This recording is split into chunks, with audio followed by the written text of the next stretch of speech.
जय हिंद साथियों। बहुत सारी बातें हो रही हैं और शुरुआत ही करना चाहूँगी मैं एक बात से, और ये है देश की बात। कहते हैं ना, जब देश की बात होती है तो हम सब एक होते हैं। ऐसा क्यों कहते हैं? लॉजिकल सी बात है।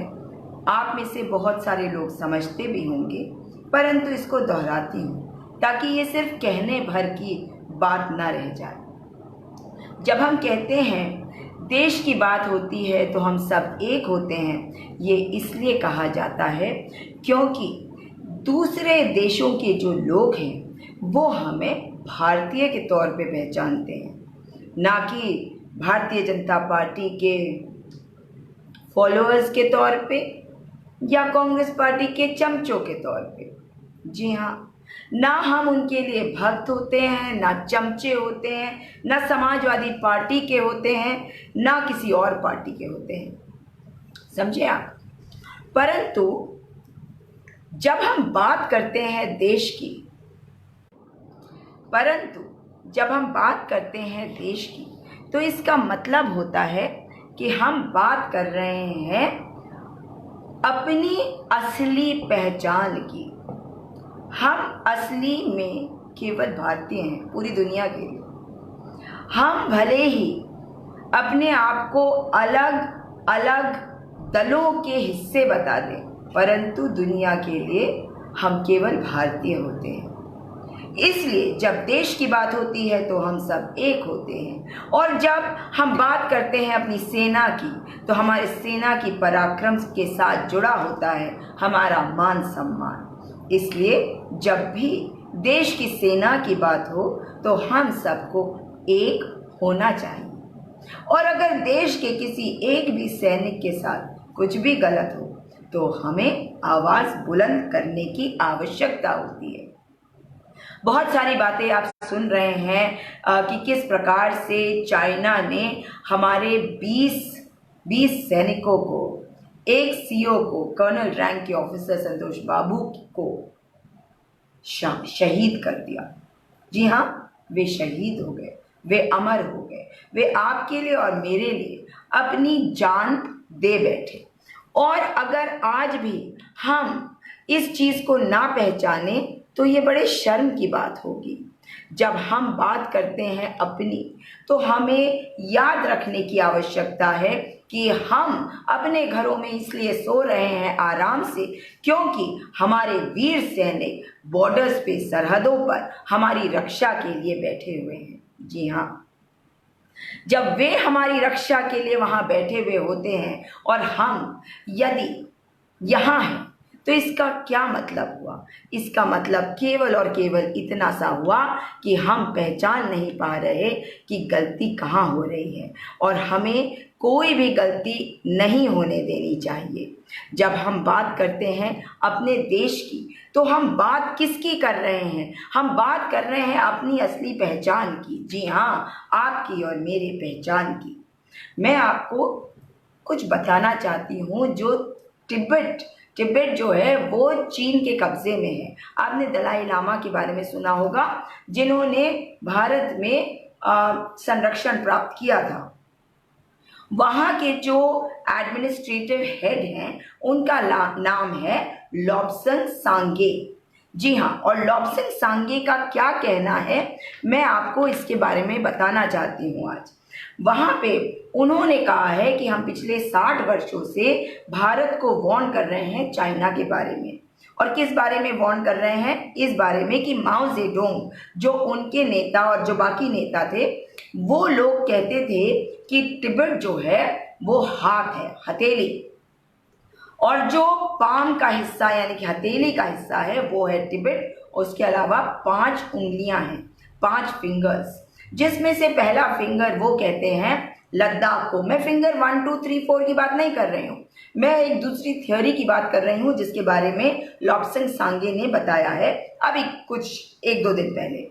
उन्होंने कहा कि उनके लिए तिब्बत जो है वो हथेली का हिस्सा है, और पहली उंगली जो है वो है लद्दाख, दूसरी उंगली है नेपाल, तीसरी उंगली भूटान, चौथी सिक्किम और 5वीं अरुणाचल प्रदेश। उन्होंने कहा कि उनके नेताओं ने कहा था कि इस हथेली को अपनी मुट्ठी में करना है और इसी वजह से जो कुछ डोकलाम में 2017 में हुआ वो हुआ इसी स्ट्रैटेजी के हिस्से के तहत। और उनका ये भी मानना है कि जो इस वक्त लद्दाख में हुआ वो भी इसी स्ट्रैटेजी का एक हिस्सा है। और 1962 से लेकर अब तक गलवान घाटी जो है वो भारत के कब्जे में है। लाइन ऑफ एक्चुअल कंट्रोल क्या है? लाइन ऑफ एक्चुअल कंट्रोल है वो कोई लाइन बनी हुई नहीं है, मतलब एग्जैक्ट डिमार्केशन नहीं है, जो जिसके कब्जे में है वो उसके कब्जे में है। और दोनों तरफ चीनी सेना उधर और हमारी तरफ भारतीय सेना इसको मैन करती है। परंतु जानते हैं गलवान घाटी जो है 1962 से हमारे कब्जे में है और हमारे कब्जे में अगर है तो इसको लेने की कोशिश कोई क्यों करेगा? चाइना को दिक्कत जरूर होगी क्योंकि ये बड़ी स्ट्रेटेजिकली लोकेटेड है। क्यों है स्ट्रेटेजिकली लोकेटेड? क्योंकि भारत का जो एक रास्ता है, मैंने उसका नाम लिख के रखा है, मैं आपको पढ़ के बताती हूँ। दारबुक श्योक दौलत बेग ओल्डी रोड, जी हाँ, DSDBO रोड, जो लेह को काराकोरम पास से जोड़ता है। ये बहुत स्ट्रेटेजिक है। लेह लद्दाख में लेह समझते हैं ना, लेह को काराकोरम पास से जोड़ता है। अब इसके बारे में इतनी सारी बातें हो रही हैं। आपको पता है कि 16 जून को क्या खबरें आनी शुरू हुई।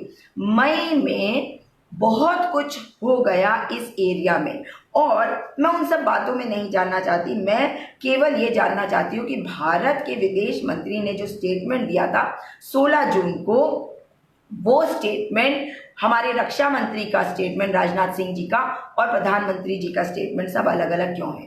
प्रधानमंत्री जी ने कहा जब सर्वदलीय बैठक हुई सारे मुख्यमंत्रियों की, तो उन्होंने क्या कहा? उन्होंने कहा कि हम बदला लेंगे।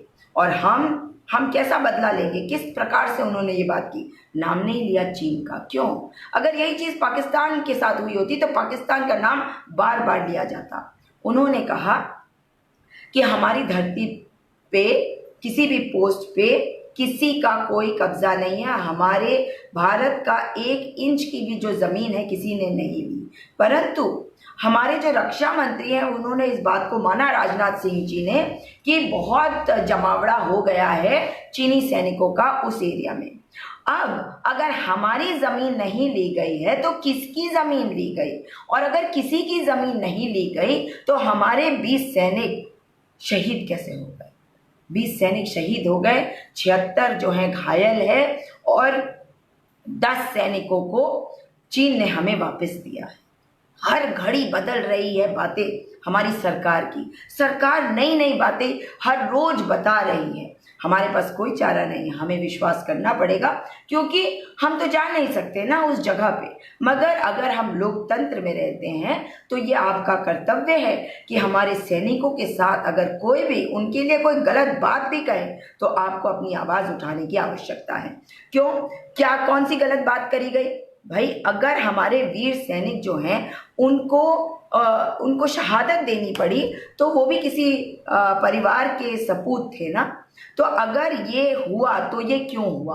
और अगर ये हुआ तो प्रधानमंत्री जी ने ये बात तो कही थी ना कि उनको सबक सिखाया गया और हमारे जो सैनिक इतने बहादुर वीर सैनिक जो हैं उन्होंने गलत शब्दों का इस्तेमाल किया। मगर वो तो उनकी आदत है भाई, वो खुद ही कहते हैं कि पढ़े लिखे नहीं है।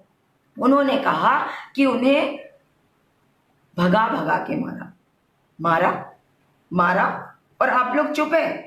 इस वक्त मीडिया जो चीज कर रही है, कह रही है कि प्रधानमंत्री जी ने ऐसा कुछ कर दिया। भाई मैं तो आपसे ये जानना चाहती हूँ कि जब सैटेलाइट इमेजेस बहुत सारे टेलीविजन चैनल वाले दिखा पा रहे हैं तो हमारी इंटेलिजेंस को क्या हुआ था? बहुत सारी बातें हैं जो कही जा रही है कि गलवान घाटी में, शुरुआत पे चलते हैं, गलवान घाटी में क्या हुआ था? उनका चीनियों का जमावड़ा हो रहा था लाइन ऑफ एक्चुअल कंट्रोल के आसपास और वहां पे जो नदी बहती है उसका भी रुख वो बदलने की कोशिश में लगे हुए हैं।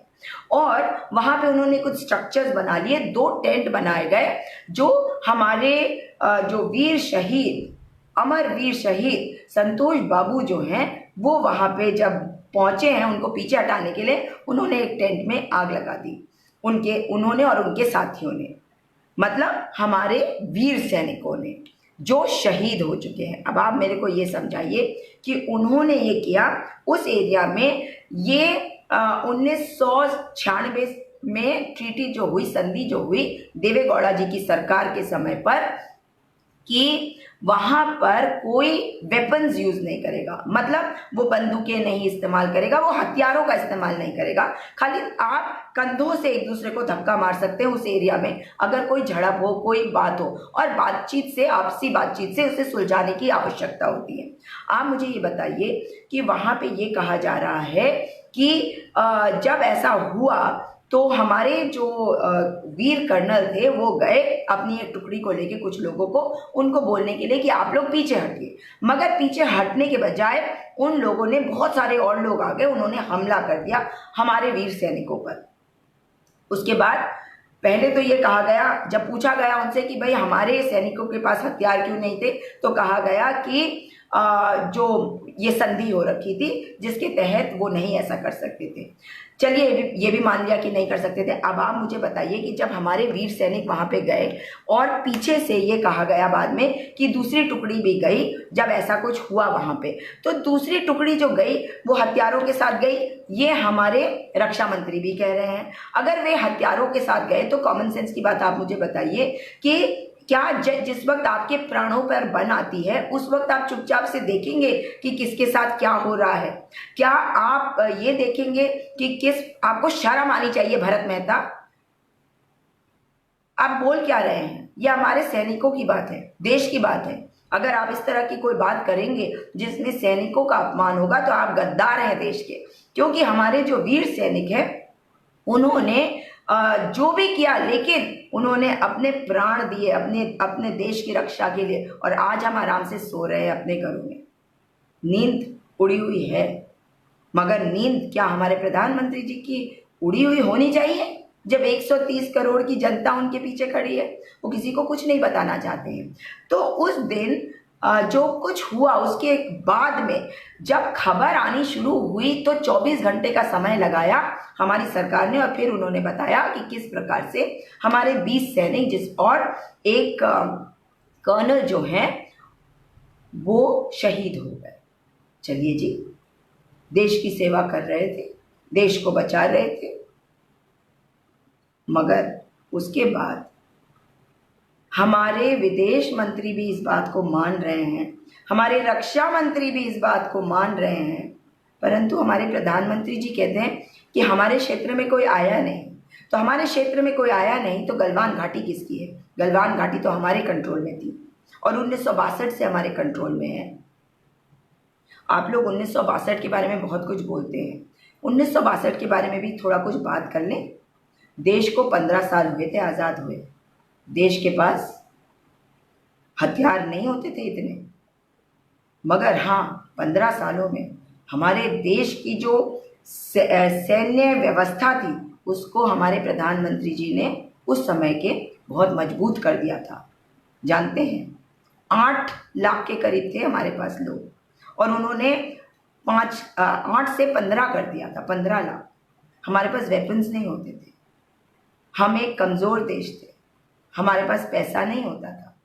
1962 से 2020 पे आइए, बहुत फ़र्क है, बहुत फ़र्क है। हमारे पास बहुत कुछ है आज, उस वक्त भी हमारे पास आत्मसम्मान था, देश के लिए प्यार था और हमारे जो वीर सैनिक थे वो देश के लिए मरने के लिए तैयार थे। और उस वक्त भी हमारे देश के सैनिकों ने एक जंग लड़ी थी और आप लोग जब उन सैनिकों का मजाक उड़ाते हैं तो बड़ा दुख होता है। कहते हैं कि 1962 में क्या हुआ।